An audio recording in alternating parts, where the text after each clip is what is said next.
Mais sans il s'agit d'un trop de tribulation, de pénalité et de déception.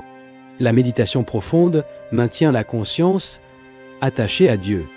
Lorsque nous ne méditons pas, notre conscience s'accroche au sens. Si vous ne méditez pas, mais que vous vous remarquez toujours près de Dieu tout le temps, il continue de profiter pleinement de votre dernière méditation. Si vous pouvez préserver la joie et l'enthousiasme de la méditation tout au long de la journée, il médite toujours. Il n'est donc pas attaché au sens. Lorsque vous pouvez ressentir Dieu dans la chair, ainsi que dans la méditation, il y a une plénitude. Telle est l'expérience des fidèles qui suivent le chemin de la méditation. Les fidèles se libèrent. Ils remplissent strictement leurs fonctions, mais ils ne sont pas tombés contre eux.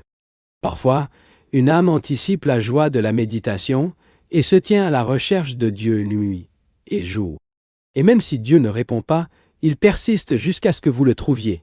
Nous devons nous efforcer d'atteindre l'infini. Et nous efforcer correctement. Personne ne peut nous donner de l'autoréalisation. Nous devons travailler pour cela.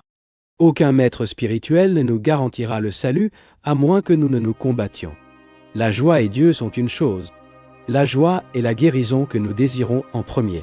La guérison de l'ignorance de l'âme. Un jour, vous devrez livrer votre corps à la poussière. Être pratique, car en pensant à l'esprit maintenant, les déclarations sont meilleures que les formes de prière habituelles. Ne demandez pas les faveurs de Dieu. Il ne violera aucune loi de l'univers simplement parce que vous vous avez demandé de le faire.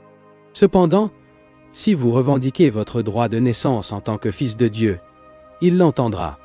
Une prière ennuyeuse avec des mots